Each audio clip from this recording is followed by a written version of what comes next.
जय हिंद, जय भारत।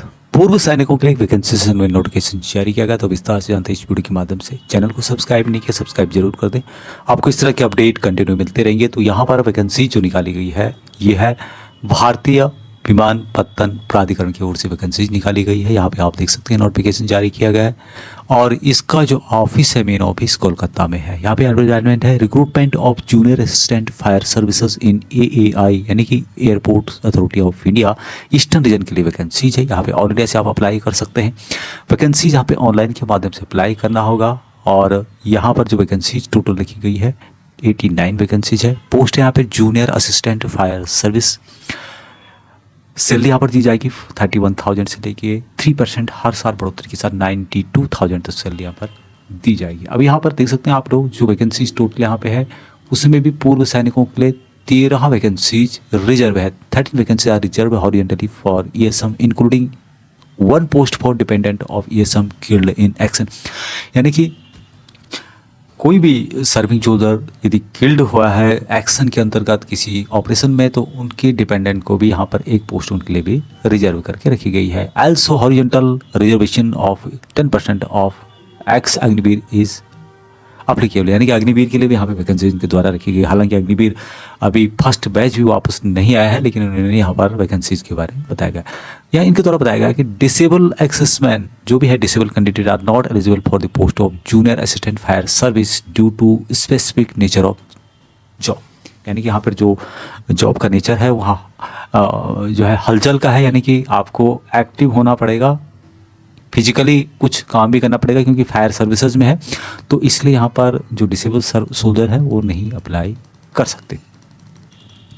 अभी और नीचे यहाँ पर नोटिफिकेशन में जाएंगे तो ऑनलाइन के माध्यम से 30/12/2024 से लेके 28 जनवरी 2025 तक आप अप्लाई कर सकते हैं। और जो इसका एग्ज़ाम होगा, tentative date of online examination will be notified on AAI website. AAI की जो ऑफिशियल वेबसाइट है उसमें आपको देखने को मिलेगा, उसमें आपको विजिट करना होगा बार बार। जो इसमें एग्ज़ाम की डेट जो बताई जाएगी इसकी ऑफिशियल वेबसाइट में ही आपको देखनी होगी। अब यहाँ पर सैलरी 31,000 से लेके 92,000 यहाँ पर दिया गया है। इसके अलावा यहाँ पर क्या क्या दिया जाएगा, बेसिक पे जो मैंने बताया था, उसके अलावा DNS अलाउंस होगा, फक होंगे, HRA होंगे and other benefits which includes CPF दिया जाएगा, gratuity, social security schemes, medical benefits ETC are admissible as per airport authority of India rules and regulations के अनुसार यहाँ पर दी जाएंगे। अभी जो एज क्राइटेरिया है, जो सबसे इंपॉर्टेंट बात है, यहाँ पर एज जो रखी गई है सभी के लिए 18 से 30 साल रखी गई है, जिसका काउंट होगा 1/11/2024 से। अब यहाँ पर 3 साल OBC को, 5 साल SC ST कैटेगरी को यहाँ पर छूट दी जाती है। अभी पूर्व सैनिकों के लिए जो एज यहाँ पे बताया गया है, जिस तरह की सेंट्रल गवर्नमेंट की अन्य वैकेंसीज में होता है उसी तरह से पूर्व सैनिकों को यहाँ पर भी एज में छूट दी जाएगी। Length of service will be extended by 3 years of exserviceman ESM exserviceman are relaxation is applicable as prescribed by Government of India order issues from time to time. ESM candidate should indicate the category of which he belong to the। यानी कि यहाँ पर जो भी आपकी as है उसमें से जितनी आपने सर्विस की माइनस कर देनी है। जनरल के लिए 3 साल है, बाकी अन्य कैटेगरी के लिए जो है उसके अनुसार अकॉर्डिंग। तो यहाँ पर जो आपकी एज कैलकुलेट करके 30 साल से ज़्यादा नहीं आनी चाहिए, क्योंकि यहाँ पे मैक्सिमम एज जो बताई गई है 30 साल बताई गई है। अब यहाँ पर नीचे आप यदि नोटिफिकेशन में जाएंगे तो यहाँ पर अग्निवीर के लिए वैकेंसीज आपको मिलेगी। एक्स अग्निवीर के लिए भी यहाँ पर है, हालांकि उनको फर्स्ट ईयर में, यानी कि जो फर्स्ट ये नहीं कह सकते, फर्स्ट जो बैच है उसको 5 साल तक की छूट यहाँ पर दी जाएगी। और जो उसके बाद होंगे, उसके बाद के जो भी अग्निवीर होंगे उनको 3 साल की छूट यहाँ पर दी जाती है। उनके द्वारा यहाँ पर इसकी घोषणा भी की गई है। बाकी पूर्व सैनिकों को reservation as per government of India time to time जो रूल है उसके अनुसार यहाँ पर दिया जाता है। अभी क्वालिफिकेशन जो सबसे इम्पोर्टेंट है, क्वालिफिकेशन 10th आपका होना चाहिए, 3 साल approval regular diploma in mechanical automobile fire से रिलेटेड होना चाहिए। डिप्लोमा इन मैकेनिकल या फिर ऑटोमोबाइल फायर से हो सकता है, ऑटोमोबाइल या फिर फायर से हो सकता है, यानी कि 10th और 3 साल का डिप्लोमा किसी 3 में से एक में हो सकता है। अभी यहाँ पर ये आपके पास नहीं है तो ख़त्म नहीं हुआ अभी, बल्कि आप 12th पास है तो आप इन वैकेंसीज के लिए अप्लाई कर सकते हैं। रेगुलर होना चाहिए आपका, प्राइवेट नहीं होना चाहिए।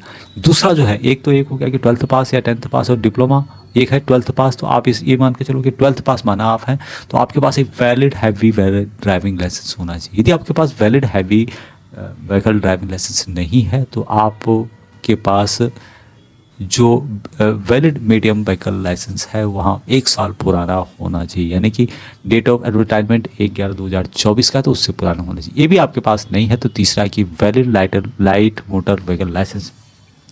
Valid light motor vehicle licence आपके पास होना चाहिए, issued at least 2 year before the date of advertisement. 2 साल पहले का, जब से यानी 1/11/2024 से 2 साल पहले का आपके पास लाइट मोटर व्हीकल लाइसेंस होना चाहिए, जो कि लगभग सभी के पास होता है। तो 12th पास यदि कोई है और ये आपके पास तीसरा ऑप्शन है तो आप इसके लिए एलिजिबल रहेंगे, या फिर बाकी आपके पास यदि हैवी है तो फिर भी बहुत अच्छी बात है, ये नहीं है तो ये, यानी तीनों में से कोई ना कोई एक होना चाहिए और ऊपर में से दोनों में से कोई एक होना चाहिए। एक एक यहाँ पे आपके पास एलिजिबिलिटी होनी चाहिए। अभी और जो यहाँ पर जानकारी दी गई है, टेम्पोररी जो है या लर्निंग लाइसेंस वो भी एक्सेप्ट नहीं किया जाएगा। कुछ फिजिकल एक्टिविटी होगी या जो मेडिकल एक्टिविटी उसके बारे में यहाँ पे बताया गया है। अब यहाँ पर हाइट जो मांगी गई है मेन के लिए, ये वैकेंसी वोमेन के लिए भी है, लेकिन मेन की बात करें यहाँ पर पुरुषों की बात करें तो नॉट लेस देन 167 सेंटीमीटर से कम नहीं होनी चाहिए। और यहाँ पर जो छाती है, जो चेस्ट है 81 सेंटीमीटर होना चाहिए। मिनिमम एक्सपेंशन 5 सेंटीमीटर, 5 सेंटीमीटर कम से कम फुला होना चाहिए आपका। Maximum 3 chances will be given during PMT and height expansion will be consider. 3 chance यहाँ पे दिए जाएंगे आपको छाती उती फुलाने के लिए, जो भी है यहाँ पे।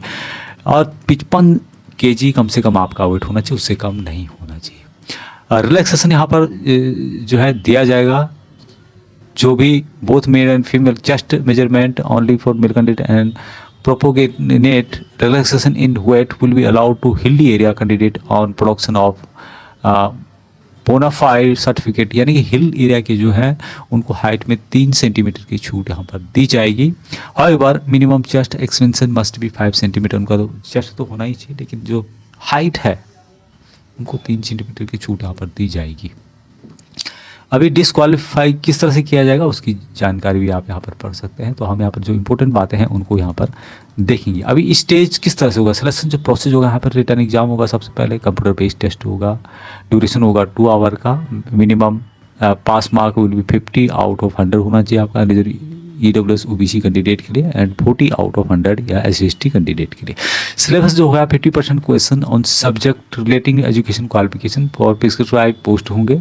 उसके अलावा यहाँ पर जो 50% क्वेश्चन होंगे general knowledge, general intelligence, general aptitude और इंग्लिश से रिलेटेड होंगे। यहाँ पर स्टेज 2 जो होगा यहाँ पे on passing the online computer based test, यदि आप पास कर जाते हैं तो short listed candidate shall be subject to certificate और डॉक्यूमेंट वेरिफिकेशन, यानी शॉर्ट लिस्ट जिनको किया जाएगा उनको यहाँ पर उनका सर्टिफिकेशन होगा, डॉक्यूमेंट वेरिफिकेशन होगा, followed by medical examination, physical measurement के बाद those clear in medical examination, जो भी यहाँ पर मेडिकल एग्जामिनेशन क्लियर कर लेते हैं shall be allowed for driving test होने वाला है। Light motor vehicle subject to possessing valid light motor vehicle आपके पास होना चाहिए। Only on passing the driving test the candidate will be allowed for physical endurance test, भी उनका PET होगा। PET किसका होगा, जो कि ड्राइविंग टेस्ट में पास हो जाते हैं। अब यहाँ पर फिजिकल एंड्योरेंस जो टेस्ट होगा, फिजिकल एक्टिविटी जो होगी वहाँ 100 मीटर रनिंग होगा, यहाँ पे कैजुअलिटी कैरिंग टेस्ट होगा, lifting and carrying sand bag to 50 metre, 50 metre तक आपको एक जो है सैंड बैग होता है जो रेत से भरा हुआ बैग होगा उसको ले जाना होगा, पोल क्लिपिंग करना होगा, रोप क्लिपिंग करना होगा, लेडर क्लिपिंग एंड डिसेंडिंग, यानी कि ऊपर चढ़ना नीचे आना, जो लेडर सीढ़ी होता है उसमें रोप क्लिप करना, जो हम वर्टिकल रोप या जो हम हॉरिजॉन्टल रोप बोलते हैं। इस टेस्ट करीब 20 मार्क का होगा यहाँ पर। अब यहाँ पर कुछ नंबर्स दिए गए हैं, criteria mark of physical endurance test male candidate के लिए यहाँ पे देंगे 100 मीटर रन में जो 20 सेकंड में कंप्लीट करे, 20 नंबर दिए जाएंगे जो 12 सेकंड में कंप्लीट करेगा, 18 नंबर होंगे 13 सेकंड में, 16 नंबर 14 सेकंड। तो इस तरह से आप यहाँ पर चेक कर सकते हैं, जिसकी डिटेल्स यहाँ पर आप देख सकते हैं। अभी यहाँ पर कुछ 0 marks shall be awarded on the following scenario, 0 mark दिए जा सकते हैं, जो डिटेल्स यहाँ पे बताई गई है इसके अनुसार यदि आप करते हैं तो 100 metres running is required to be completed in 16 second, failing which 0 marks will be awarded. तो ये भी आपको ध्यान रखना होगा, जो यहाँ पे नहीं कर पाएंगे उसको यहाँ पर 0 मार्क दे दिए जाएंगे।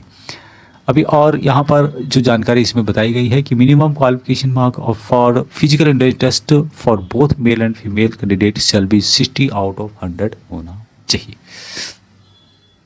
अभी एक बात यहाँ पे बहुत इंपॉर्टेंट कही गई है कि दी फिजिकल एंड्योरेंस टेस्ट, यानी कि जो भी यहाँ पर फिजिकल एंड्योरेंस टेस्ट होगा shall be qualifying in nature and to get qualified. तो क्वालिफाई नेचर का है, यदि आप यहाँ पे क्वालिफाई हो जाते हैं तो candidate has to score minimum total mark of 60 in 5 prescribed physical endurance test. The final merit list is respect of selection for the post of junior assistant fire services shall be made on the basis of written examination। जो आपने return examination में marks लिए हैं उसके आधार पर ही final list यहाँ पे बनाई जाएगी। अभी यहाँ पर जो फीस वगैरह है उसके बारे में भी यहाँ पे बताया गया। उससे पहले यहाँ पे अपॉइंटमेंट ऑर्डर के बारे में बताया गया है कि appointment order shall be issued only to the candidate who successfully completed the basic training course BTC। जो कंप्लीट करते हैं उनको यहाँ पर अपॉइंटमेंट लेटर दिया जाएगा। ड्यूरिंग द ट्रेनिंग पीरियड भी यहाँ पर आपका रहेगा और ट्रेनिंग पीरियड के दौरान कैंडिडेट को यहाँ पर जो पैसे दिए जाएंगे 25,000 रुपये पर month and bond to be executed with AI before the set training. तो उसके अनुसार यहाँ पर आपका एक बॉन्ड भी भरा जाएगा, उसकी जानकारी यहाँ पर दी जाएगी। दी गई है कि बॉन्ड रिकवरी अमाउंट क्या क्या है। यदि आप यहाँ पर वापस आ जाते हैं कुछ और भी जानकारी आप यहाँ पर पढ़ सकते हैं। एप्लीकेशन जो फीस यहाँ पे है 1000 रुपये रखी गई है दोस्तों, इंक्लूडिंग GST वगैरह यहाँ पर, जो कि अनरिजर्व OBC और EWS कैटेगरी के लिए है। एक्सेसमेंट के लिए यहाँ पर जो है आपको मिलेगी exempted from the payment of application fees. कोई भी फीस एप्लीकेशन फीस नहीं रखी गई है पूर्व सैनिकों के लिए। अभी जैसे मैंने पहले बताया था कि ऑनलाइन एप्लीकेशन 30 दिसंबर 2024 से लेके 28 जनवरी 2025 तक यहाँ पर भरे जाए। ऑनलाइन के माध्यम से किस तरह से आपको पढ़ना है स्टेप वाइज यहाँ पे बताया गया। स्टेप 1 में क्या होगा, स्टेप 2 में आपको क्या नियम यहाँ पर फॉलो करने होंगे, स्टेप 3 में क्या रहेगा, तो उसकी जानकारी भी यहाँ पर कंप्लीट नोटिफिकेशन में दी गई है। जो इंपॉर्टेंट बातें यहाँ पे बताई गई है कि assessment scanned copy of discharge वो यहाँ पर जरूर होना चाहिए आपका, तभी आपको यहाँ पर जो एक्सेस में माना जाएगा। और NOC फॉर ऑब्जेक्ट जो नो ऑब्जेक्शन सर्टिफिकेट होता है applicable to candidate working in government PSU ETC। तो यदि आप ऑन सर्विस में है अप्लाई करना चाहते हैं तो आपके पास NOC होना जरूरी है।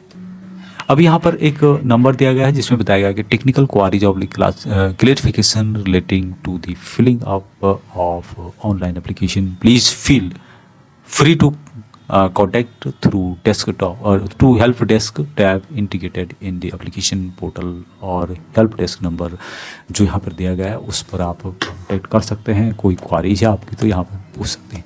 अभी ये जो यहाँ पर वैकेंसीज के बारे में बताया गया है कि only candidate who are domicile of West Bengal, Bihar, Orissa, Chhattisgarh, Jharkhand, Andaman and Nicobar island and Sikkim state can apply for the above post. तो जितने भी यहाँ पर स्टेट बताए गए हैं जिनका मैंने अभी नाम लिया, इन स्टेटों के यहाँ पर अप्लाई कर सकते हैं जिनके पास भी इनसे संबंधित डोमिसाइल है, जिनके पास मूल निवास है। बाकी ज़्यादा जानकारी के लिए आप इसकी नोटिफिकेशन को रेफ़र कर सकते हैं, लिंक आपको वीडियो के डिस्क्रिप्शन में मिल जाएगा। तो अभी तक इतना ही। जय हिंद। जानकारी अच्छी लगती है लाइक शेयर, चैनल को सब्सक्राइब नहीं किया तो सब्सक्राइब कर सकते हैं आप लोग। जय हिंद।